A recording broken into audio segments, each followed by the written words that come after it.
2026 சட்டமன்ற தேர்தல். இதுல தாவேகாவினர் பெரும்பாரியான வித்தியாசத்துல ஜெயிச்சிருக்காங்க. இது ஒரு ரெக்கார்ட் அப்படின்னே சொல்லலாம். ஆஃப்டர் என்.டி. ராமாராவுக்கு அப்புறம் இவர் தான், அதாவது தாவேகா தலைவர் விஜய் தான் அதிக வாக்குகள்ல ஜெயிச்சிருக்காரு.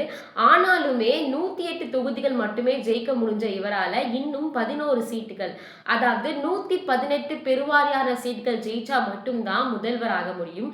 இன்னும் 11 சீட் கிடைச்சது அப்படின்னா, அதாவது எக்ஸாக்டா சொல்லணும்னா 10 சீட்டுகள் கிடைச்சது அப்படின்னா இவரால சிஎம் பதவியில உட்கார முடியும். ஸோ அந்த ஒரு பிஸில தான் தாவேகா தலைவர் விஜய் இருக்காரு. ஸோ அதுல ஒரு விஷயமா இப்போ எல்லாருக்கும் தெரிஞ்சது தான் இது. காங்கிரஸ் இப்போ தாவேகா கூட கூட்டணி வச்சிருக்காங்க. நான் இதை பத்தி எதுக்கு பேசுறேன் அப்படின்னா, இது தொடர்ச்சியா இது எல்லாருமே பேசிட்டு இருக்க விஷயம். ஆனா ஒரு 2 விஷயம் நடந்தது. இது இன்னும் ஆட்சி அமைக்கல தாவேகா. ஆனாலுமே இதுக்கான பதில்கள் இன்னும் அவங்க சைட்ல இருந்து கிடைக்கல. ஏன்னா எல்லா விஷயங்களும் பேசினாங்க. தாவேகா திமுக இது பண்ணுச்சு, திமுக அது பண்ணுச்சு, எல்லா விஷயங்களும் பேசினாங்க. திமுக ஆட்சியில கடந்த காலத்துல கிட்டத்தட்ட 4500 போஸ்கோ கேசஸ் இன்னும் பெண்டிங்ல தான் இருக்கு.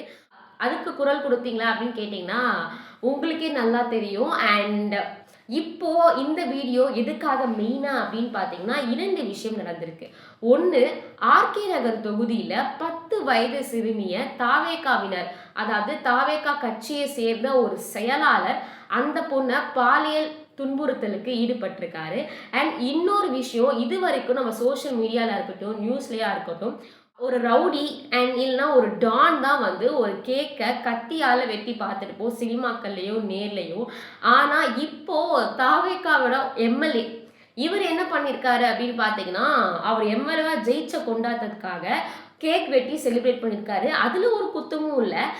ஆனால் இந்த கேக் அவர் எதில் வெட்டியிருக்காரு அப்படின்னு பார்த்தீங்கன்னா பட்டாக்கத்தியில் வெட்டியிருக்காரு.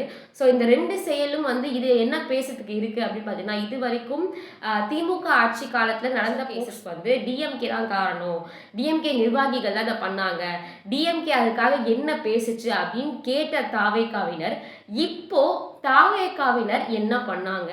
போக்சோ கேஸை உடனே அரெஸ்ட் பண்ணாங்க. இதுக்கு விஜய் என்ன பண்ணுவார், இன்னும் ஸ்டாலின் ரிசைனே பண்ணலையே அப்படின்ற மாதிரி நிறைய பேர் பேசியிருக்கீங்க. பட் விஜய் சிஎம் ஆகலை. ஸோ நாளைக்கோ இல்லை நாளானைக்கோ சிஎம் ஆயிடுவார். பட் கட்சி ரீதியாக இன்னும் அவர் மேலே எந்த ஆக்ஷனும் எடுத்ததா எந்த ஒரு செய்தி நிறுவனமும் செய்தித்தாளும் போடலை. அண்ட் நீங்கள் எதிர்பார்த்த மாற்றம் இதுதானா அப்படின்னு கேட்குற மாதிரியான ஒரு கேள்வி தான் ஆரம்பிச்சிருக்கு.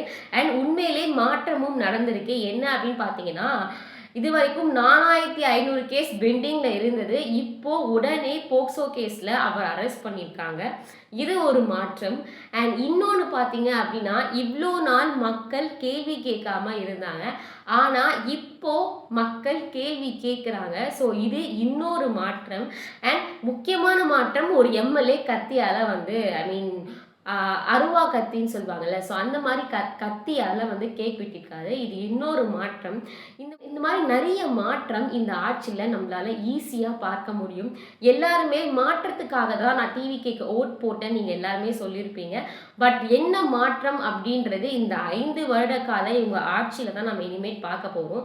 பட் சிஎம் பதவியில் அமர்வதற்கு முன்னாடியே இந்த மாதிரி விஷயங்கள் தாவேகாவினர் செய்கிறாங்க அப்படின்னா, சிஎம் பதவியில் அமர்ந்ததுக்கு அப்புறம் தமிழ்நாடோட நிலைமை என்னவா இருக்கும் அப்படின்னு நீங்கள் நினைக்கிறீங்க அப்படின்றத கீழே கமெண்ட் செக்ஷனில் சொல்லுங்கள்.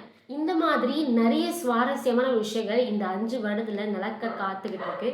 அது நல்லதாக இருந்தாலும் சரி, கெட்டதாக இருந்தாலும் சரி, நம்ம பார்க்க போகிறோம் அண்ட் நம்ம பேச போகிறோம். And stay tune with me. Bye.